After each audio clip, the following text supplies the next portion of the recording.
ഇത്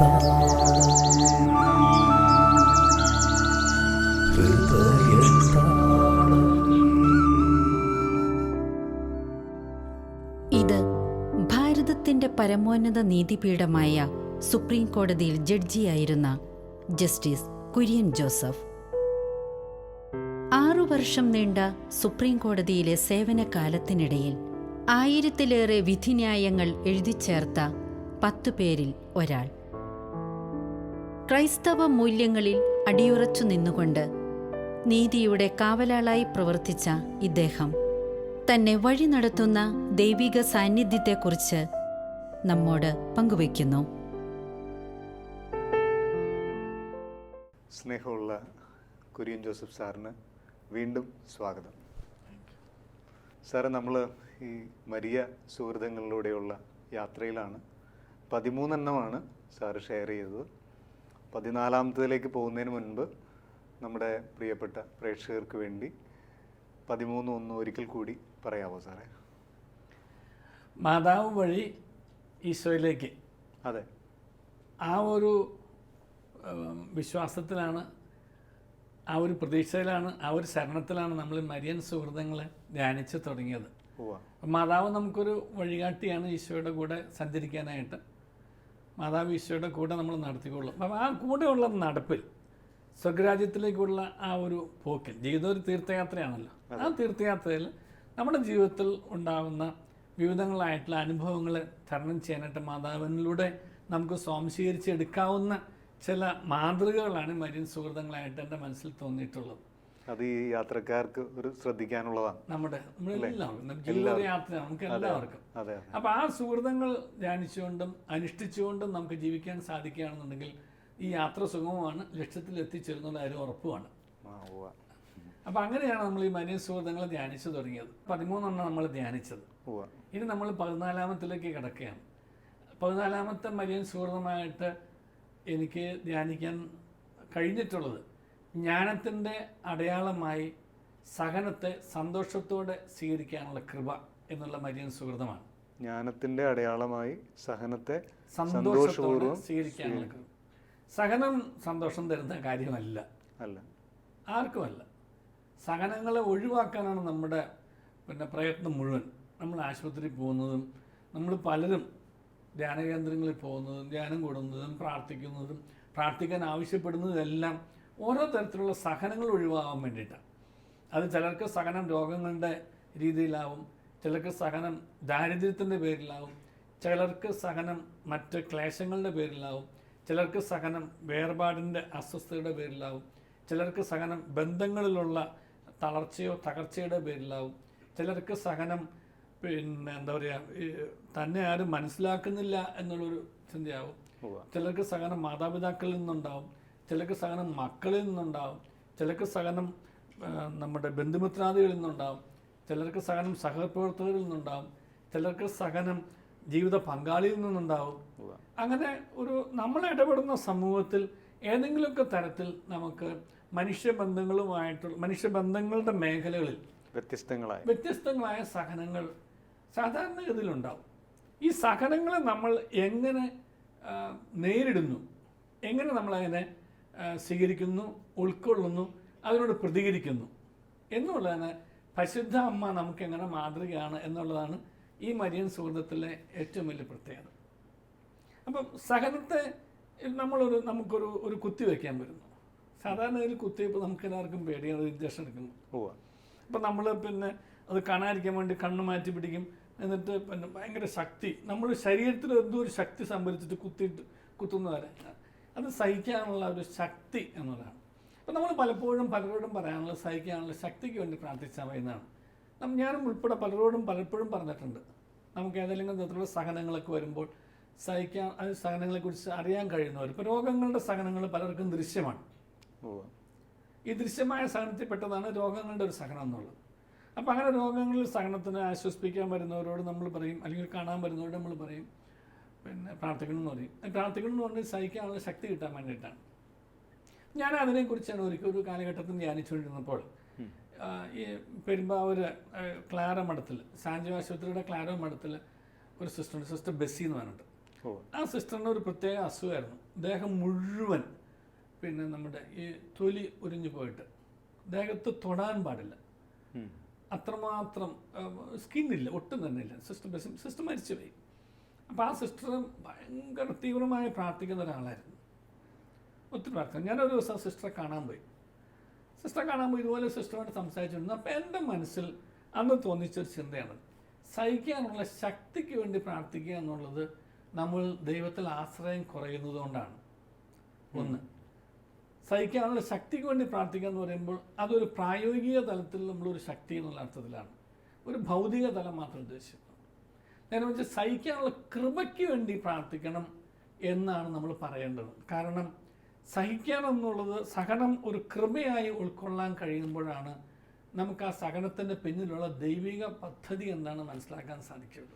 സാധാരണ നമ്മൾ പറഞ്ഞു പോകുന്നത് സഹിക്കാനുള്ള ശക്തി തരണമേ എന്നാണ്, സഹിക്കാനുള്ള ശക്തി കിട്ടാൻ വേണ്ടി പ്രാർത്ഥിക്കണം എന്നാണ്. പക്ഷെ നമ്മൾ മനസ്സിലാക്കേണ്ട ഒരു കാര്യമാണ് ഇപ്പോൾ സാറ് പറഞ്ഞത് അല്ലേ, അത് ഒരു മാനുഷിക ചിന്തയാണ്. അതിൽ തന്നെ തെറ്റൊന്നുമില്ല, പക്ഷേ തെറ്റില്ല. പക്ഷെ നമ്മളൊരു ആഴമേറിയ ജ്ഞാനത്താൽ നിറഞ്ഞ് പ്രാർത്ഥിക്കുമ്പോൾ ഈ ശക്തി എന്നുള്ളത് മാറി കൃപ എന്നുള്ളത് കൃപയിലേക്ക് മാറും. കാരണം എനിക്ക് എൻ്റെ നല്ല ദൈവം ഈ സഹനം അനുവദിച്ചിട്ടുണ്ടെങ്കിൽ ഈ സഹനത്തിൻ്റെ പുറകിൽ ദൈവത്തിന് ഒരു പദ്ധതിയുണ്ട്.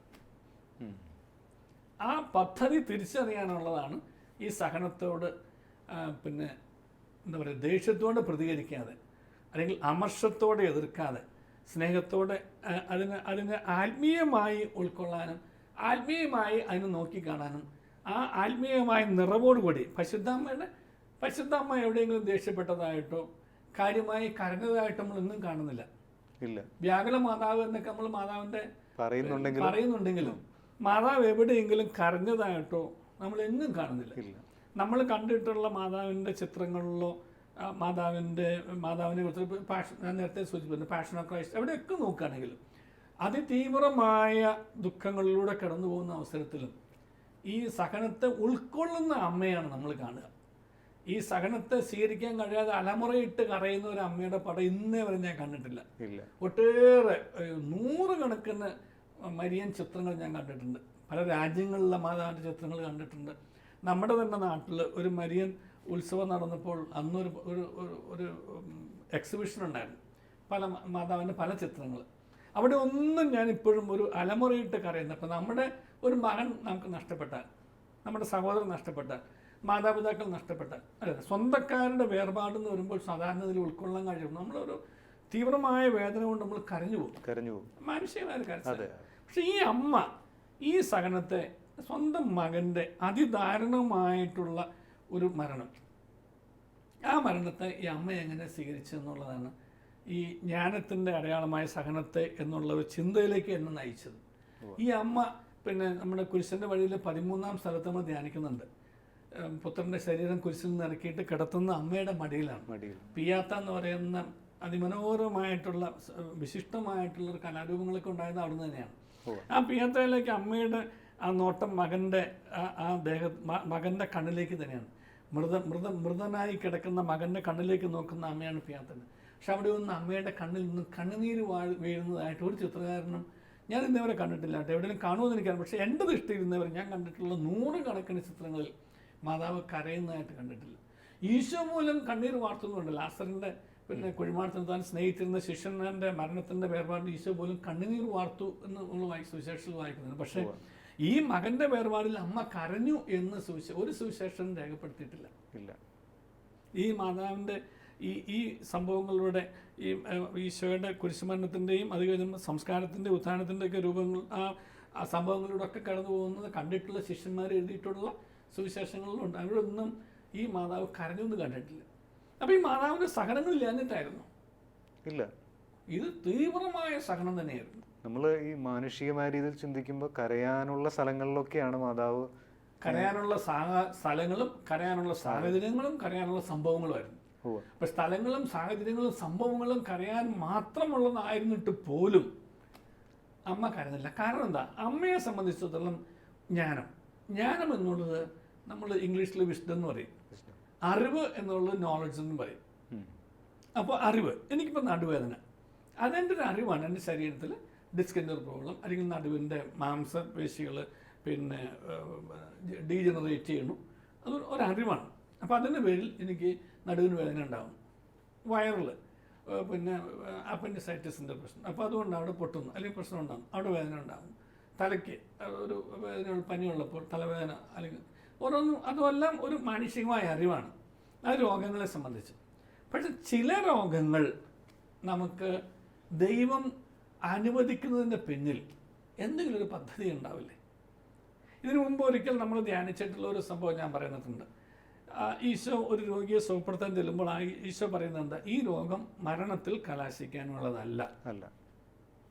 അപ്പം അതിനർത്ഥം ചില രോഗം മരണത്തിൽ കലാശിക്കാനുള്ളതാണ്, ചില രോഗം ദൈവത്തിൻ്റെ പദ്ധതി വെളിപ്പെടാനുള്ളതാണ്, ചില രോഗങ്ങൾ പിന്നെ ദൈവത്തെ കണ്ടുമുട്ടാനായിട്ടുള്ള ഒരു വേദിയും കൂടിയാണ്. സാധാരണ ഇതിൽ ദൈവത്തെ അന്വേഷിക്കാനോ, ദൈവത്തോട് അടുക്കാനോ, ദൈവത്തിൽ ആശ്രയിക്കാനോ, ദൈവത്തെ വിളിച്ചപേക്ഷിക്കാനോ സാധ്യതയില്ലാത്ത മേഖലകളിൽ ഒരുപക്ഷെ ഏതെങ്കിലും ഒരു പ്രത്യേക ഒരവസ്ഥയിലൂടെ ഈശോ കടത്തിക്കൊണ്ടുപോകും. അതും ഒരു അനുവദനീയമായ സഹനം തന്നെ. കാരണം അതുകൊണ്ടാണ് നമ്മളൊരു പാട്ടുണ്ടല്ലോ, സ്നേഹിക്കുന്നവർക്കല്ലയോ താതം നൽകുന്ന ശിക്ഷണം എന്ന് പറഞ്ഞിട്ടാണ്. അതിതാണ് കാരണം. എന്നെ സ്നേഹിക്കുന്ന, ഇപ്പം ഞാൻ ബോണിയെ എൻ്റെ നല്ല സുഹൃത്താണ്, ബോണി എൻ്റെ കൂടെ നടക്കുന്നു, ഞാൻ വിളിച്ചിട്ട് ബോണി കേൾക്കുന്നില്ല, ഞാൻ ഒച്ചയെടുത്തിട്ട് ബോണി കേൾക്കുന്നില്ല, ഞാനിപ്പോൾ ഒരു നിവൃത്തിയില്ല എന്നുണ്ടെങ്കിൽ എനിക്ക് ഒന്ന് ബോണി എന്നെ കേൾക്കണം, അറിയണം, തിരിയണമെന്നുണ്ടെങ്കിൽ ഞാൻ ഒരു നിവൃത്തിയില്ല എന്നുണ്ടെങ്കിൽ അവൻ കാണുന്ന ഒരു കല്ലെടുത്തിട്ട് എറിയും, ബോണിയുടെ ദേഹത്ത് കൊള്ളും, അപ്പോൾ ബോണിക്ക് വേദനിക്കും, അപ്പോൾ ബോണി എന്നെ നോക്കും. അപ്പോൾ ആ വേദന എന്തിനു വേണ്ടിയിട്ടായിരുന്നു? താൻ സ്നേഹിക്കുന്ന തൻ്റെ കൂട്ടുകാരനായിട്ടുള്ള ഒരു വ്യക്തിയുടെ അടുത്തേക്ക് ശ്രദ്ധയെല്ലാം വേണ്ടിയിട്ടായിരുന്നു. ഒരു കൊച്ചു വേദന. ഞാനൊരു വെറും പ്രായോഗിക മാനുഷിക തലത്തിൽ ചിന്തിച്ചെന്ന് മാത്രം. അപ്പോൾ ചില സഹനങ്ങൾ ഇപ്രകാരം ദൈവത്തെ അന്വേഷിക്കാൻ, ദൈവത്തിലേക്ക് തിരിയാൻ, ദൈവത്തിൽ ആശ്രയിക്കാൻ, ദൈവത്തിൽ ശരണപ്പെടാൻ, ദൈവത്തെ വിളിച്ചപേക്ഷിക്കാൻ. അതാണ് സങ്കീർത്തനത്തിൽ പറയുന്നത്, അവൻ എന്നെ വിളിച്ചപേക്ഷിക്കുമ്പോൾ ഞാൻ അവന് ഉത്തരം മാറ്റുമെന്ന് പറഞ്ഞു. അപ്പോൾ വിളിച്ചപേക്ഷിക്കാനുള്ള ഒരു വേദിയായിട്ടോ ഒരു സംഭവമായിട്ടോ ഒരു പക്ഷേ ചില സഹനങ്ങളോ, രോഗങ്ങളുടെ സഹനങ്ങളോ, ചില പ്രത്യേകമായിട്ടുള്ള ചില അപകടങ്ങൾ, നിസ്സഹായതകൾ, മനുഷ്യൻ്റെ നിസ്സാരതയും ബോധ്യമാവാനായിട്ട് എനിക്കൊക്കെ അങ്ങനെയുള്ള പല സംഭവങ്ങളും എൻ്റെ ജീവിതത്തിൽ കടന്നു പോയിട്ട്. നമ്മൾ എത്ര വലിയ ആളാണെന്ന് പറഞ്ഞാലും ചില സന്ദർഭങ്ങളിൽ നമ്മളിൽ തന്നെ നമുക്ക് വേറെ ആരും സഹായത്തിനില്ലാത്തൊരവസ്ഥ കാണും, ഒന്നുമില്ല. അപ്പോഴാണ് നമ്മുടെ നിസ്സഹായതയും നിസ്സാരതയും നമുക്ക് ബോധ്യമാക്കി തരുന്നത്. അപ്പോൾ അത് അങ്ങനെ ഒരു സംഭവം ഇല്ലായിരുന്നെങ്കിൽ ഒരുപക്ഷെ നമ്മൾ കടന്നു പോകുന്നൊരു മേഖലയിൽ നമ്മളെന്തോ ആണെന്നുള്ള രീതിയിലും കടന്നു പോകും. അല്ല, നമ്മളൊന്നുമല്ല എന്നും നമ്മൾ എന്തെങ്കിലും ആയിരിക്കുന്നത് ദൈവത്തിൻ്റെ കരുണയാലും ദൈവത്തിൻ്റെ കൃപയാലുമാണ് എന്നുള്ളതൊന്ന് വെളിപ്പെടുത്തി തരാനും അതൊന്ന് ബോധ്യപ്പെടുത്തി തരാനും വേണ്ടിയിട്ട് ചിലപ്പോൾ ചില സഹനങ്ങൾ, കൊച്ചു സഹനങ്ങളുണ്ടാകും, ഒരു ചെറുതാവുന്ന സഹനങ്ങളൊക്കെ ഉണ്ടായത്. അപ്പോൾ സാറ് പറയുന്നത് നമുക്ക് ഈ ഒരു സഹനം അതിനു വേണ്ടിയിട്ടാണ് എന്ന് മനസ്സിലാക്കണമെങ്കിൽ ഈ ആള് ജ്ഞാനമുള്ള ആളായിരിക്കും. ജ്ഞാനമില്ലാത്ത ഒരാൾക്ക് ഒരിക്കലും സഹനത്തെ ഉൾക്കൊള്ളാനാവില്ല. അതുകൊണ്ടാണ് എന്നെ ഒന്ന് എടുക്കാത്ത എന്താ, എന്നെ ഒന്നങ്ങ് എടുത്താൽ മതിയായിരുന്നു, എന്നെ വിളിച്ചാൽ മതിയായിരുന്നു, എനിക്ക് ഇതിൽ കൂടുതൽ സഹിക്കാൻ പറ്റില്ല. എന്നെ എന്തോരം ആളുകൾക്ക് പെട്ടെന്ന് മരിച്ചു പോകുന്നു, പക്ഷെ എന്നെ എന്താ വിളിക്കാത്ത? ചിലരൊക്കെ ഇങ്ങനെ നിലവിളിക്കുന്നത് ഞാൻ കണ്ടിട്ടുണ്ട്, നിരാശയിലേക്ക് പോകുന്നത് ഞാൻ കണ്ടിട്ടുണ്ട്. പക്ഷെ അവിടെയെല്ലാം ജീവൻ്റെ ഉറവിടമാരാ? ദൈവമാണ്. ദൈവം ജീവൻ്റെ ദാതാവാണ്, ദൈവം ജീവൻ്റെ നിയന്താവാണ്, ദൈവം ജീവൻ്റെ സ്വന്തമാണ്. അപ്പം ജീവൻ തന്ന ദൈവം ജീവൻ തിരിച്ച് ദൈവത്തിലേക്ക് എടുക്കുന്നത് വരേക്കും ദൈവത്തിൻ്റെ ദൃഷ്ടിപഥത്തിൽ സഞ്ചരിക്കുന്ന മനുഷ്യൻ ദൈവിക പദ്ധതിയോട് സഹകരിച്ച് കടന്നുപോയാൽ മതിയാവും. എൻ്റെ വേദന ദൈവം അറിയുന്നില്ല എന്നെനിക്ക് പറയാൻ കഴിയുമോ? ഇല്ല. തീർച്ചയായിട്ടും എന്നെ സ്നേഹിക്കുന്ന എൻ്റെ ദൈവത്തിന് എൻ്റെ വേദനകളൊക്കെ അറിയാം. പക്ഷെ എന്തുകൊണ്ട് ആ വേദനയോടെ കടന്നു പോകാൻ ദൈവം എന്നെ അനുവദിക്കുന്നു, അല്ലെങ്കിൽ എന്നെ ആ വേദന നീട്ടുന്നു എന്നുള്ളതിൻ്റെ ഒരു ഉത്തരമാണ് ഒരുപക്ഷെ ദൈവത്തിലേക്ക് കൂടുതൽ തിരിയാനും, പരിശുദ്ധ അമ്മയെ പോലെ എല്ലാത്തിലും ദൈവത്തിൻ്റെ കരം കാണാനും, എല്ലാത്തിലും ദൈവത്തിൻ്റെ ഒരു പദ്ധതി കാണാനും, ആ പദ്ധതിയോട് സഹകരിക്കാൻ തക്കവണ്ണം ആ ജ്ഞാനം കൊണ്ട് നിറഞ്ഞ് ആ സഹനത്തെ ആ അർത്ഥത്തിൽ ക്രിയാത്മകമായി സന്തോഷത്തോടെ. അപ്പം ആ സന്തോഷം എന്ന് പറയുന്നത് ആത്മസന്തോഷമാണ്. ഞാൻ അങ്ങനെയുള്ള വ്യക്തി. ഞാൻ നേരത്തെ സൂചിപ്പിച്ച സിസ്റ്റർ ബെസ്സി എന്ന് പറഞ്ഞ സിസ്റ്റർ, ആ സിസ്റ്ററോട് ഞാൻ പറഞ്ഞാൽ സഹിക്കാനുള്ള ശക്തിയല്ല, നമുക്ക് സഹിക്കാനുള്ള കൃപയ്ക്ക് വേണ്ടി പ്രാർത്ഥിക്കാമെന്നാണ്. ആ സിസ്റ്ററിൻ്റെ മുഖത്തൊക്കെ ഞാൻ കണ്ടിട്ടുള്ളൊരു വലിയൊരു സന്തോഷമുണ്ട്, ആത്മസന്തോഷം അല്ലെങ്കിൽ ആത്മീയ സന്തോഷം എന്നൊക്കെ പറയാം നമുക്ക്. കാരണം ഈ ജ്ഞാനം ഉൾക്കൊള്ളുന്ന ഒരാൾക്ക് മാത്രമേ, പിന്നെ നമുക്ക് ശാരീരിക വേദന ഒന്നുമല്ല. അതുകൊണ്ടാണ് ചില സഹനങ്ങളെ നമ്മൾ പറയാറുണ്ട് ഈശോയുടെ സഹനങ്ങളോട് ചേർത്ത് കാഴ്ചവെക്കാന്ന് പറയുന്നുണ്ട്. ഓ, അപ്പം ഈശോ നമുക്ക് വേണ്ടി സഹിച്ചതിൻ്റെ എന്തെങ്കിലും കുറവുണ്ടായിട്ടല്ല അത്. ഈശോ ചിലർ അങ്ങനെ പറഞ്ഞു ഞാൻ കേട്ടിട്ടുണ്ട്. പക്ഷെ അത് എൻ്റെ ഒരു വ്യക്തിപരമായ അഭിപ്രായത്തിൽ തെറ്റാണ്. ഈശോയുടെ സഹനത്തിൽ കുറവുള്ളതുകൊണ്ട് നമുക്കൊരു സഹനം കൂട്ടിച്ചേർക്കാനായിട്ട് അതൊരിക്കലും അല്ല. ഈശോയുടെ സഹനം അതിൽ തന്നെ പൂർണ്ണമായിരുന്നു. അവസാന തുള്ളി രക്തം വരെയും ചിന്തി കഴിഞ്ഞ് പിന്നെ ഒരു സഹനം അവിടെ ബാക്കി വെച്ചിട്ടില്ല. അത്രമാത്രം സഹിച്ച് സഹനത്തിന് അതിനപ്പുറം ഒരു മർമ്മവും ഇല്ല, അതിനപ്പുറവും ഇല്ല ഇപ്പുറവുമില്ല. ആ സഹനം അവിടെ പൂർണ്ണമായി കഴിഞ്ഞു. അപ്പോൾ ഈശോയുടെ സഹനത്തിൻ്റെ എന്തെങ്കിലും പോരായ്മ നികത്താൻ വേണ്ടിയിട്ടല്ല എൻ്റെ സഹനം. പക്ഷെ ഞാൻ ഈ സഹനത്തെ എനിക്കിപ്പോൾ നേരിടേണ്ടി വരുന്ന എൻ്റെ ഈ ദുഃഖത്തിൻ്റെ, വിഷമത്തിൻ്റെ, വേർപാടിൻ്റെ, വേദനയുടെ, ക്ലേശത്തിൻ്റെ, കഷ്ടതയുടെ, ദാരിദ്ര്യത്തിൻ്റെ ഒക്കെ ആയിട്ടുള്ള ഈ സഹനം ആ കുരിശിൻ്റെ വഴിയിലൂടെ കടന്നുപോയ ഈശോയോട് ചേർത്ത് വെച്ചുകൊണ്ട് ഉൾക്കൊള്ളാൻ കഴിയുള്ളൂ. അതാണ് ജ്ഞാനത്തിൻ്റെ, അതാണ് ജ്ഞാനം. ഈ സഹനത്തെ ഞാൻ ഉൾക്കൊള്ളണമെന്നുണ്ടെങ്കിൽ ഈശോയുടെ കുരിശിൻ്റെ സഹനത്തോട് ചേർത്ത് വെച്ച് മാത്രമേ എനിക്ക് തന്നെ സ്വീകരിക്കാൻ സാധിക്കുള്ളൂ. കാരണം ഞാൻ അതിനോട് തുലനം ചെയ്യുമ്പോൾ ഈ വേദന ഒന്നുമല്ല. കുരിശിൻ്റെ വഴിയിൽ നമ്മൾ പ്രാർത്ഥിക്കുന്നുണ്ട്. ഈ നമ്മുടെ വേദനകൾ എത്രയോ നിസ്സാരമാണ്. ഈശോയുടെ വേദനകൾ എന്ന് വെച്ചാൽ എത്രയോ നിസ്സാരമാണ്. അത് നമ്മൾ കുരിശിൻ്റെ വഴിയാണെന്ന് പ്രാർത്ഥനയിൽ കടന്നു പോകുന്നതാണ്. പക്ഷെ ചിന്തിച്ച് ധ്യാനിച്ച് നോക്കുകയാണെന്നുണ്ടെങ്കിൽ ആ കുരിശിൻ്റെ വഴിയിലെ പ്രാർത്ഥനകളെല്ലാം നമുക്ക് മനോഹരമായിട്ടുള്ള സഹനത്തിൻ്റെ ഓരോ അധ്യായങ്ങൾ നമ്മുടെ മുമ്പിലൂടെ കടത്തിക്കൊണ്ടു പോകുന്നതാണ്. അതുകൊണ്ട് 13-ാം സ്ഥലം പ്രത്യേകിച്ചാണ് ഓർക്കാൻ കാരണം മാതാവിൻ്റെ മടിയിൽ കിടക്കുന്ന പുത്രൻ്റെ മൃതശരീരത്തെക്കുറിച്ച്. അപ്പം അവിടെ പോലും ആ സഹനത്തെ അമ്മ ഉൾക്കൊള്ളുന്നത് എങ്ങനെയാണെന്നുണ്ടെങ്കിൽ, അപ്പം അങ്ങനെയാണെന്നുണ്ടെങ്കിൽ അമ്മയുടെ മകനായിട്ടുള്ള ഞാനും ബോണിയും ഒക്കെ ഈ ജീവിതയാത്രയിലൂടെ കടന്നു പോകുമ്പോൾ നമ്മുടെ ജീവിതത്തിലുണ്ടാകുന്ന ഏത് തരത്തിലുള്ള സഹനമാണേലും അത് ദൈവത്തിന് അറിയാം. എൻ്റെ കയ്യിലിരിപ്പുകൊണ്ട് വരുത്തി വെച്ച സഹനമാണെന്നുണ്ടെങ്കിൽ ദൈവത്തെ പഴിച്ചിട്ടും കാര്യമില്ല അല്ലേ? ഇപ്പോൾ കൊച്ചിനോട് തീ തൊടരുത്, അത് പൊള്ളുമെന്ന് പറഞ്ഞുകൊണ്ട് ഇല്ല എനിക്ക് തൊടണമെന്നുകൊണ്ട് പോയി തൊട്ടാലോ, അത് കയ്യിലിരിപ്പുകൊണ്ട് വരുത്തി വെച്ചത്. അത് ഞാൻ കൊച്ചിനെ ഉദ്ദേശിച്ചത് പറഞ്ഞു. നമ്മുടെ ഓരോരുത്തരുടെയും പല സഹനങ്ങളും നമ്മൾ വിളിച്ചു വരുത്തുന്ന സഹനങ്ങളുണ്ട്. അതിന് ദൈവത്തെ പഴിച്ചിട്ട് കാര്യമില്ല. അല്ല സാർ, ഈ കയ്യിലിരിപ്പ് കൊണ്ട് വരുന്ന സഹനം കുറെ കഴിയുമ്പോൾ അതും ഒരു തിരിച്ചറിവാകും. ഇത് എൻ്റെ പ്രവൃത്തി കൊണ്ട് എനിക്ക് കിട്ടിയതാണ്. അതൊരു ജ്ഞാനമല്ലേ? തീർച്ചയായിട്ടും ഒരു സഹനം. ഞാൻ ചില ആളുകളെ കണ്ടിട്ടുണ്ട്. മദ്യപിച്ച് വണ്ടി ഓടിച്ചിട്ട് അപകടത്തിൽ സംഭവിച്ച് അംഗവൈകല്യം സംഭവിച്ച വ്യക്തികൾ അതിൻ്റെ കാരണങ്ങൾ ഉൾക്കൊള്ളാൻ കഴിഞ്ഞവർ. ഞാൻ ആരെയും കുറ്റപ്പെടുത്തില്ല. അത് എൻ്റെ കയ്യിലിരിപ്പുണ്ട്. എനിക്ക് ആരെയും കുറ്റപ്പെടുത്താനില്ല. എന്നോട് മുമ്പിൽ വന്ന് പറഞ്ഞിട്ടുള്ളതിൽ ആളുകൾ എനിക്കറിയാം. സാറേ എനിക്ക് ആരോടും പരാതിയില്ല. നിയമത്തിൻ്റെ വഴിയിൽ എനിക്ക് എന്തെങ്കിലും കിട്ടാനും കിട്ടിയാൽ മതി, അല്ലാതെ ആരുടെയും കുറ്റം കൊണ്ടല്ല, എൻ്റെ കുറ്റം കൊണ്ട് സംഭവിച്ചതാണ്. അങ്ങനെ പറഞ്ഞിട്ടുള്ള ഒരു വ്യക്തിയും എൻ്റെ മനസ്സിൽ ഓർമ്മയുണ്ട്. എത്രയോ ഒരു ആത്മീയ ഔന്നത്യം ഉണ്ടായിരുന്നു. അത് ഈ മാതാവിനെ പോലെ സഹനത്തെ സന്തോഷത്തോടെ സ്വീകരിക്കാനുള്ള ക്രമ കെട്ടിയ ഒരു വ്യക്തിയായിരുന്നു. അതും ഒരു ജ്ഞാനത്തിൻ്റെ വഴിയല്ലേ? ഉറപ്പായിട്ടും. കാരണം എൻ്റെ അശ്രദ്ധ കൊണ്ട്, എൻ്റെ കയ്യിലിരിപ്പ് കൊണ്ട്, എൻ്റെ താന്തോന്നിത്തരം കൊണ്ട് ഒക്കെ ഞാൻ പിടിച്ചു വാങ്ങിയ അല്ലെങ്കിൽ ചെന്ന് മേടിച്ച ഒരു സഹനമാണെന്നുണ്ടെങ്കിൽ അതിന് നമുക്ക് ആരോടും മണ്ടില്ല. പക്ഷെ അവിടെ പോലും ബോണി പറഞ്ഞിരുന്നുണ്ട്, അതൊരു പക്ഷെ തിരിച്ചറിവിന് കാരണമാകും. അതുകൊണ്ടാണ് ഇനിയെങ്കിലും ആ പാട്ടിനർത്താണ്, ഇനിയെങ്കിലും മനസ്സ് മാറാൻ സമയമായി, ഇനിയെങ്കിലും അനുരഞ്ജനത്തിന്റെ സ്വന്തം വഴികൾ തിരുത്തണം. അപ്പൊ സ്വന്തം വഴികൾ മാറ്റിയിട്ട് ദൈവത്തിന്റെ വഴിയിലേക്ക് തിരിയാനായിട്ടുള്ള ഒരു വിളിയായിട്ട് ആ തരം അപകടങ്ങളെയോ അസ്വസ്ഥതകളെയോ ഒക്കെ നമുക്ക് കാണാൻ കഴിയും. സാർ, ഈ സഹിക്കുന്ന മനുഷ്യർ ചിലർ സാറ് പറഞ്ഞ പോലെ ഈ ജ്ഞാനത്തിൻ്റെ അടയാളമായിട്ട് അതിനെ സ്വീകരിക്കുന്നു. പക്ഷെ ചിലർക്കൊന്നും ഇത് വെളിപ്പെടുന്നുമില്ല. അത് എന്തുകൊണ്ടാണ്? ചിലർക്കത് മനസ്സിലാകുന്നില്ല, ചിലരതിനെ ഉൾക്കൊള്ളുകയും ചെയ്യുന്നു. എന്തുകൊണ്ടാണ് അങ്ങനെ വരുന്നത്? ഇത് ജ്ഞാനത്തിൻ്റെ അഭാവം കൊണ്ടാണ്. വളരെ ലളിതമായ ഉത്തരം പറഞ്ഞാൽ ജ്ഞാനത്തിൻ്റെ അഭാവം. എന്താ ജ്ഞാനം? ജ്ഞാനം എന്നുള്ളത് ദൈവം എന്നെ സൃഷ്ടിച്ചു, ദൈവം എന്നെ പരിപാലിക്കുന്നു, ഞാൻ ദൈവത്തിലേക്ക് എത്തിച്ചേരും, എനിക്ക് എത്തിച്ചേരണം. ഈ ഒരു തിരിച്ചറിവിൻ്റെ മേഖലകൾക്ക് വേണ്ടി ദൈവത്തിൽ യഥാർത്ഥത്തിൽ വേണ്ടി ജ്ഞാനമെന്ന് പറയാം.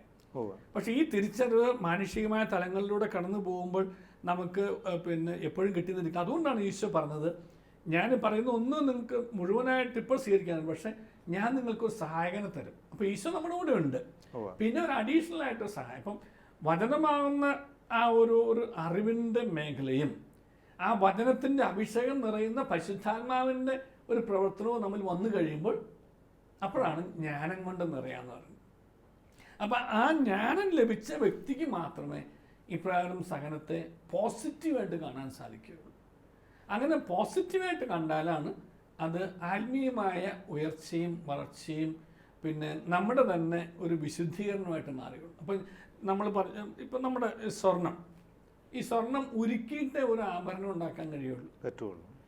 പെൻസിൽ ചീമ്പി എടുത്താലേ, കൂർപ്പിച്ചാലേ പെൻസിലിന് എഴുതാൻ പറ്റുള്ളൂ. തടിക്കഷ്ണം ചെത്തി മിനിക്കാലേ ഒരു ഫർണിച്ചറായിട്ട് ഉപകരണമായിട്ട് മാറുന്നു. ഉരുക്കിടുന്നു മിഴുനീരിലിട്ട് മുക്കുന്നു മുറ്റും ഭുവനൈക ശില്പി മനുഷ്യകൃത്താം കനകത്തെ ഏതോ പണിത്തരത്തിന് ഉപയുക്തമാക്കാൻ ഒരു പാട്ടാണ്. അപ്പൊ നമ്മുടെ ഈ കണ്ണീർ കയത്തിലൂടെ നമ്മൾ കടന്നു പോകുമ്പോഴും എവിടെയോ നമ്മൾ വിശദീകരിച്ചെടുക്കുന്നുണ്ട്. ഈ വിശദീകരിച്ചെടുക്കുന്നത് നമ്മെ നല്ലൊരു പണിത്തരത്തിന് ഉപയുക്തമാക്കാൻ വേണ്ടിയിട്ടാണ്. ഇതിൻ്റെ ഒരു അടുത്തൊരു വശം കൂടെ പറഞ്ഞാൽ ജ്ഞാനത്തെ പൂർണ്ണമായിട്ട് ഉൾക്കൊള്ളാൻ കഴിയുള്ളൂ. ഈ ജ്ഞാനത്തിൻ്റെ ഒരു അടയാളമായ സഹനത്തെ സ്വീകരിക്കാൻ നമുക്ക് ബാഹ്യമായ സഹനങ്ങളും ആന്തരികമായ സഹനങ്ങളുമുണ്ട്. ഈ ബാഹ്യമായ സഹനങ്ങളിൽ ഇപ്പോൾ വേദന, വേർപാട്, പിന്നെ ദാരിദ്ര്യം, ദുഃഖം, കഷ്ടത, വ്യക്തികൾ തമ്മിലുള്ള ബന്ധങ്ങൾ, ഇതെല്ലാം നമുക്ക് ബാഹ്യമായ അടയാളങ്ങളോടുകൂടിയ സഹനങ്ങളാണ്. പക്ഷെ ചില ആന്തരിക സഹനങ്ങളുണ്ട്. ഈ ആന്തരിക സഹനങ്ങളിൽ തന്നെ 2 മേഖലകളുണ്ട്. ഒന്ന്, ചില മിസ്റ്റേക്കുകളായിട്ടുള്ളവർക്ക്, അങ്ങനെയുള്ള മിസ്റ്റേക്കുകൾ എനിക്കറിയാം. ചിലർ ജീവിച്ചിരിക്കുന്ന മിസ്റ്റേക്കുകൾ എനിക്കറിയാം. അവർക്ക് പിന്നെ ഒരു കൊടുത്തിട്ടുള്ള സഹനം, കാരണം ആ സഹനം അവർക്ക് കൊടുത്തിട്ടുള്ളത് നമ്മുടെ അൽഫോൻസാമ അങ്ങനെ സഹനത്തിലൂടെ കടന്നു പോയിട്ടുള്ള ആളാണ്. വിശുദ്ധ കൊച്ചറേസ്യ സഹനത്തിലൂടെ കടന്നു പോയിട്ടുള്ള ആളാണ്. ഇപ്പോൾ ഈ അടുത്ത കാലത്ത് വിശുദ്ധയായിട്ടുള്ള മറിയം ത്രേസ്യാമ്മ, അത് മറ്റുള്ളവർക്കൊന്നും കാണാനോ മനസ്സിലാക്കാനോ പറ്റില്ല. മറ്റുള്ളവർക്ക് പക്ഷെ കാണാൻ കഴിഞ്ഞാൽ പോലും അതിൻ്റെ സഹനത്തിൻ്റെ ആഴമോ ആ വ്യക്തി സഹിച്ച വേദനയുടെ പിന്നെ ആധിക്യമോ അതിൻ്റെ ഉദ്ദേശം ആർക്കും മനസ്സിലാവില്ല. ഇപ്പൊ പഞ്ചക്ഷതധാരികൾ, പഞ്ചക്ഷതത്തിന്റെ വേദന എന്നുകൊണ്ട് നമുക്ക് ഒരിക്കലും ചിന്തിക്കാൻ പറ്റില്ല. പഞ്ചക്ഷതധാരികളോട് ഞാൻ സംസാരിച്ചിട്ടുണ്ട് എന്ന് പറഞ്ഞു. ഇപ്പം നമുക്കിപ്പം നമ്മുടെ നാട്ടിൽ തന്നെയുള്ള നമ്മുടെ പിന്നെ കഞ്ചിക്കോട്ടുള്ള റാണി ചേച്ചി ധാരാളം പ്രാവശ്യം പഞ്ചക്ഷതയിലൂടെ കടന്നു പോയിട്ടാണ്. ബാഹ്യമായ അടയാളങ്ങളോടുകൂടിയ പഞ്ചക്ഷതങ്ങളുണ്ട്, ബാഹ്യമായ അടയാളങ്ങളില്ലാത്ത ഈശോ കൊടുത്ത പഞ്ചക്ഷതങ്ങളുണ്ട്. ബാഹ്യമായ അടയാളങ്ങളോട് പഞ്ചക്ഷതങ്ങളാകുമ്പോൾ മനുഷ്യർ കാണും, പിന്നെ മനുഷ്യരുടെ സാധാവായി മനുഷ്യരുടെ എന്തോ ഒരു വലിയൊരു മനുഷ്യര, ഈ റാണി എന്ന് എപ്പോഴും പറയാറുണ്ട്, ഒരു മനുഷ്യാരാധനയിലേക്ക് പോകുന്നു. അപ്പോൾ അതുകൊണ്ട് ആ ബാഹ്യമായ അടയാളങ്ങളില്ലാത്ത ഈശോയുടെ സാധനങ്ങൾ ചോദിച്ചു വാങ്ങുന്ന ഒരു സഹോദരിയാണ്. അപ്പോൾ പിന്നെ ഇപ്പം കൊടുക്കുന്ന പഞ്ചക്ഷതങ്ങൾ എന്നുള്ളത് ആന്തരികമായ പഞ്ചക്ഷതങ്ങളാണ്, ബാഹ്യമായ അടയാളങ്ങളില്ലാതെ തീവ്രമായ വേദനയോടുകൂടിയാണ്. അതൊരു മിസ്റ്റിക്കൽ എക്സ്പീരിയൻസ്. അതെ, ഈ മിസ്റ്റിക്കൽ എക്സ്പീരിയൻസ് ഇല്ലാത്ത എന്നെപ്പോലെയുള്ള സാധാരണക്കാരെ സംബന്ധിച്ചിടത്തോളം പിന്നെ നമുക്കൊക്കെ ഉണ്ടാകുന്ന ചില വേദനകൾ, ചില സഹനങ്ങൾ ഒരു മനുഷ്യനും മനസ്സിലാവില്ല. അപ്പോഴാണ് പറഞ്ഞത് ഒരു മനുഷ്യനും എന്നെ മനസ്സിലാക്കുന്നില്ല. അത് എല്ലാ തലങ്ങളിലും ഉണ്ടാകും അല്ലേ? എല്ലാ തലങ്ങളിലും, പ്രൊഫഷണൽ അല്ലേ, ഏത് മേഖലയിൽ, നമ്മുടെ സഹഫാമിലി നിന്നായാലും, ഒരുപക്ഷെ ജീവിത പങ്കാളിൽ നിന്നായാലും, മക്കളിൽ നിന്നായാലും, സുഹൃത്തുക്കളിൽ നിന്നായാലും, സഹോദരങ്ങളിൽ നിന്നായാലും, ബന്ധുമിത്രാദികളിൽ നിന്നായാലും, മേലധികാരികളിൽ നിന്നായാലും ഒരു മനുഷ്യനും മനസ്സിലാവില്ല. ഞാൻ ഒരു ദിവസം ഹിമാചൽ പ്രദേശിലെ ചീഫ് ജസ്റ്റിസ് ആയിരിക്കുമ്പോൾ അവിടുത്തെ ഒരു റിട്ടയർ ചെയ്ത ജഡ്ജിയും അദ്ദേഹത്തിൻ്റെ ഭാര്യയും ആ വീട്ടിൽ അവർക്ക് 3 മക്കളും കൊച്ചുമക്കളും ഒരു 3-4 പട്ടിക്കുട്ടികളുണ്ട്. അതാണ് ആ വീട്. അപ്പം എനിക്ക് ആ വീട്ടിലെ പശ്ചാത്തലങ്ങൾ അറിയാം. ബന്ധങ്ങൾ അത്ര സുതാര്യമല്ല എന്നുള്ളത്. ചിലത് അങ്ങനെ അവിടെ സഹിക്കുന്നുണ്ടെന്ന് എനിക്കറിയാം. അപ്പം ഈ സംസാരിച്ചുകൊണ്ടിരിക്കുന്ന ഇടയ്ക്ക് എങ്ങനെയോ ഈ പട്ടിക്കുട്ടികളെ കിടന്നിരുന്ന ഒരു മുറി തുറന്നു പോകാനിടയായി കഴിഞ്ഞപ്പോൾ ആ വീട്ടിലെ വീട്ടമ്മ ഈ പട്ടിക്കുട്ടികളെല്ലാവരും പേര് പറഞ്ഞ് വിളിച്ചു കഴിഞ്ഞപ്പോൾ അവരെല്ലാവരും അനുസരിച്ചു. പിന്നെ മുറിയിലേക്ക് പോയി. എന്നിട്ട് അവരുടെ ഒരു ആത്മകഥം ഉണ്ടായിരുന്നു. അവരുടെ ആത്മകഥം പറയാൻ വേണ്ടി ഞാനിത് പറഞ്ഞു. ഈ വീട്ടിൽ എന്നെ മനസ്സിലാക്കുന്നത് ഇവർ 4 പേര് മാത്രമേ, 4 പട്ടിക്കുട്ടികൾ മാത്രമേ. കാരണം നമ്മളെല്ലാവരുടെയും വലിയൊരു വേദനയാണ്. എന്നെ ആരും മനസ്സിലാക്കുന്നില്ല. എന്നെ ആരും, ഇത് പറയാത്ത ആരും ഉണ്ടാവില്ല. ഞാനുൾപ്പെടെ എപ്പോഴും എവിടെയെങ്കിലുമൊക്കെ ഒറ്റയ്ക്ക് ഇരുന്നുകൊണ്ട് എൻ്റെ ഈശോയെ ഒരു മനുഷ്യൻ മനസ്സിലാക്കുന്നില്ല പറഞ്ഞു പോയിട്ടുണ്ട്. കാരണം നമ്മുടെ ഉദ്ദേശം ശുദ്ധമാണ്, മനസ്സ് ശുദ്ധമാണ്, പ്രവൃത്തി ശുദ്ധമാണ്, കൈകൾ ശുദ്ധമാണ്, മനസ്സാക്ഷി ശുദ്ധമാണ്. എന്നിട്ടും പക്ഷേ എന്താ ഈശോയെ ഞാൻ സംസാരിക്കുന്ന വ്യക്തികളും ഞാൻ ഇടപെടുന്ന മേഖലകളിലും അവർക്ക് എന്താ ഈശോയെ എൻ്റെ മനസ്സ് മനസ്സിലാക്കാൻ സാധിക്കാത്തത്? അത് പ്രാർത്ഥനയിലിരിക്കാത്തപ്പോൾ നമ്മളിപ്പോഴും വളരെ വിഷമത്തോടെ പറയുന്നൊരു ആത്മകഥയാണ്. ഒരു മനുഷ്യനെ എന്നെ മനസ്സിലാക്കാനില്ല. അത് ദേഷ്യത്തിൻ്റെ, ഒരു അമർഷത്തിൻ്റെ, നിരാശയുടെ, വേദനയുടെ ഒരു ഒരു ഒരു ആത്മകഥമാണ്. അത് പറയാത്ത ആരുമില്ല. ഇതെന്തുകൊണ്ടാണ് പറയേണ്ടി വരുന്നത്? ഇത് പറഞ്ഞിട്ടുള്ള ഞാൻ ഉൾപ്പെടെ തിരിഞ്ഞു നോക്കുമ്പോൾ ഈ പരിശുദ്ധ അമ്മയുടെ ഈ വഴി ഞാൻ സ്വീകരിക്കാത്തതാണ്. പരിശുദ്ധ അമ്മ ജ്ഞാനം കൊണ്ട് നിറഞ്ഞ് സഹനത്തെ സന്തോഷത്തോടെ സ്വീകരിച്ചു. അപ്പോൾ എന്നെ ആരും മനസ്സിലാക്കിയില്ല എന്നുണ്ടെങ്കിലും എന്നെ മനസ്സിലാക്കുന്ന ഒരു അമ്മയും എന്നെ മനസ്സിലാക്കുന്ന ഒരു ഈശോയും ഉണ്ട് എന്നുള്ളത് വേറെ ആരും മനസ്സിലാക്കണ്ട. എന്നോടൊരു അച്ഛൻ പറയായിരുന്നു, ഒരു ഇടവയിൽ അച്ഛൻ ഒത്തിരി മാത്രം ബുദ്ധിമുട്ടായിട്ട് ഒരു മനുഷ്യനും അച്ഛനെ മനസ്സിലാക്കുന്നില്ല. അപ്പോൾ എന്നോട് പറയായിരുന്നു, കുഞ്ഞു ജോസഫ്, ഇതൊക്കെയാണ് അവസാനം ഞാൻ ആ പള്ളിയുടെ വാതിൽ തുറന്നിട്ട് ഒരു 7-7:30 മണിയാകുമ്പോൾ ഞാൻ അവിടെ ചെല്ലും. അവിടെ ഈശോയുടെ മുമ്പിൽ അങ്ങിരിക്കും. ഇരുന്നിട്ട് ഞാൻ പറയും, നീ പറഞ്ഞതൊക്കെ ഞാൻ ചെയ്തു, പക്ഷേ നിൻ്റെ മക്കൾ ഒരാളും എന്നെ മനസ്സിലാക്കുന്നില്ല. പക്ഷെ എനിക്കൊരു ഉറപ്പുണ്ട്, നീ എന്നെ മനസ്സിലാക്കുന്നു. ഒരു അവകാശവാദമുണ്ട്, എനിക്കൊരു ഉറപ്പുണ്ട്, നീ എന്നെ മനസ്സിലാക്കുന്നു. അമ്മ പറഞ്ഞോളണം മോനോട്. അമ്മയുടെ വഴി വിട്ട് ഞാൻ പോയിട്ടില്ല, മോനെതിരായിട്ട് ഞാൻ നിന്നിട്ടുമില്ല. അതുകൊണ്ട് ഇനി ഈ ലോകം മുഴുവൻ എതിര് നിന്നാലും എനിക്ക് ഇവിടെ ഒരു ആശ്വാസമുണ്ട്, എനിക്കത് മതി. ആ ആശ്വാസം തന്ന് എനിക്ക് എന്നെ ആശ്വസിപ്പിക്കണം എന്ന് പറഞ്ഞുകൊണ്ട് എനിക്കത് മതി. അത് കഴിഞ്ഞ് ഇറങ്ങി വരുന്ന അച്ഛൻ്റെ മുഖം, അച്ഛൻ എന്നോട് പറയായിരുന്നു, പിന്നെ എനിക്കൊരു ആശ്വാസമാണ്. ഇതെല്ലാം ചെന്ന് അവിടെ ചെന്നൊന്നും ഇറക്കി വെച്ച് കഴിയുമ്പോൾ ഒരു ആശ്വാസമാണ്. കാരണം എന്നെ മനസ്സിലാക്കാൻ എൻ്റെ ദൈവമുണ്ട്, എന്നെ മനസ്സിലാക്കാൻ ഒരു അമ്മ കൂടെയുണ്ട്. അത് ജ്ഞാനമല്ലേ? അതാണ് ജ്ഞാനം. അപ്പം നമുക്ക് ദൈവത്തോട് വേണമെങ്കിൽ എന്നെ മനസ്സിലാക്കാനായിട്ട് ആരുമില്ലെന്നൊക്കെ പറയാം അല്ലേ? നമ്മുടെ ഒരു തുറവി, അത് നമ്മുടെ പിന്നെ ദൈവത്തോട് പറയാനുള്ള സ്വാതന്ത്ര്യം നമുക്കുണ്ട്. എൻ്റെ ഈശോയെ, ഈ ലോകത്ത് ഒരു മനുഷ്യൻ എന്നെ മനസ്സിലാക്കും, പക്ഷേ ഈശോയെ നീ എന്നെ അറിയുന്നു, നീ എൻ്റെ ഹൃദയം പരിശോധിക്കുന്നവനാണ്, നീ എൻ്റെ ഹൃദയത്തെ അറിയുന്നവനാണ്, എനിക്കത് മതി. നീ എനിക്ക് തന്ന എൻ്റെ അമ്മ, ഈ അമ്മ എൻ്റെ കൂടെയുണ്ട്. ഈ അമ്മയ്ക്ക് വേദന ഉണ്ടാക്കുന്ന ഒരു പണിയും ഒരു ചിന്തയും ഒരു വാക്കും ഒരു പ്രവൃത്തിയും എൻ്റെ ജീവിതത്തിൽ ഞാൻ ഉണ്ടായിട്ടില്ല, ഉണ്ടാവുകയില്ല. അപ്പം അമ്മ എൻ്റെ കൂടെയുണ്ട്, അമ്മയും മോനോൻ്റെ കൂടെയാണ്, നോക്കിക്കൊള്ളണം. അതൊരു ജ്ഞാനത്തിൻ്റെ ഒരു അടയാളമാണ്. അപ്പോൾ അങ്ങനെ വന്നു കഴിയുമ്പോൾ ഈ സഹനത്തെ നമുക്ക് സ്വീകരിക്കാൻ സാധിക്കും. അപ്പോൾ അതുകൊണ്ട് ഇങ്ങനെയുള്ള സഹനങ്ങളുടെ എന്നെ ആരും മനസ്സിലാക്കുന്നില്ല എന്നുള്ളൊരു ഒരു വേദന, അപ്പം അങ്ങനെയുള്ള സഹനങ്ങളെ ഉൾക്കൊള്ളാനായിട്ട് പരിശുദ്ധ അമ്മയുടെ ഒരു തലോടലും പരിശുദ്ധ അമ്മയുടെ ഒരു സാന്നിധ്യത്തിൻ്റെ ഒരു ഓർമ്മപ്പെടുത്തലും ഒക്കെ നമുക്ക് ഒത്തിരി സഹായിക്കും. അമ്മ കൂടെ കണ്ടിട്ട്, സാരമില്ല, ഞാൻ കാണുന്നുണ്ട്, എനിക്ക് മനസ്സിലാവുന്നുണ്ട്, മോളുടെ വേദന എനിക്ക് മനസ്സിലാവുന്നുണ്ട്, സാരമില്ല, നമുക്ക് ഈശോയുടെ അടുത്തിരിക്കാം, ഈശോയോട് പറയാം, ഈശോ അതിനൊരു പരിഹാരം ഉണ്ടാക്കി തരാം. ഇതൊരു അമ്മയുടെ തലോടലാണ്. അതുകൊണ്ടാണ് ജ്ഞാനത്തിൻ്റെ അടയാളമായി സഹനത്തെ സന്തോഷത്തോടെ സ്വീകരിക്കുന്ന പരിശുദ്ധ അമ്മയുടെ മരിയൻ സുഹൃതത്തെക്കുറിച്ച് ധ്യാനിക്കുന്നതിൻ്റെ പശ്ചാത്തലവും അതിൻ്റെ പ്രയോജനവും ഇത്ര നീട്ടി പറയാൻ കാരണം. സാറേ, അപ്പോൾ ഈ സഹനങ്ങൾ ഉണ്ടാകുമ്പോൾ പരാതിയില്ലാതെ ഇത് ദൈവഹിതമാണെന്ന് പറഞ്ഞ് മാതാവിൻ്റെ വഴിയിലൂടെ പോകുന്നതാണ് ജ്ഞാനത്തിൻ്റെ വഴിയെന്നാണ് സാറ് പറഞ്ഞതിൽ നിന്ന് എനിക്ക് മനസ്സിലായത്. പക്ഷേ ജ്ഞാനത്തിൻ്റെ അടയാളം അതങ്ങനെ മനസ്സിലാക്കുമ്പോൾ പോലും ഒരു കുറേയധികം ചോദ്യങ്ങൾ എൻ്റെ ഉള്ളിലുണ്ട്. മാനുഷികമായിട്ട് രോഗശാന്തിക്ക് വേണ്ടി അപ്പോൾ പ്രാർത്ഥിക്കണ്ടയോ? ഒരു കല്യാണം കുറേ നാളുകളായിട്ട് നടക്കാതെ വരുമ്പോൾ പ്രാർത്ഥിക്കണ്ടയോ? അത് സഹിക്കേണ്ടതാണോ? അത് പരാതിയൊന്നും കൂടാതെ അങ്ങനെ കുറേയധികം ചോദ്യങ്ങളുണ്ട്. പക്ഷേ നമ്മുടെ സമയം ഇപ്പോൾ കഴിഞ്ഞിരിക്കുന്നതുകൊണ്ട് അടുത്ത എപ്പിസോഡിൽ അത് സാറുമായിട്ട് ചോദിക്കാമെന്നാണ് എൻ്റെ ഉള്ളിലുള്ളത്. ഇത്രയും നേരം സാറ് പങ്കുവെച്ച എല്ലാ കാര്യങ്ങൾക്കും ഹൃദയം നിറയെ നന്ദി.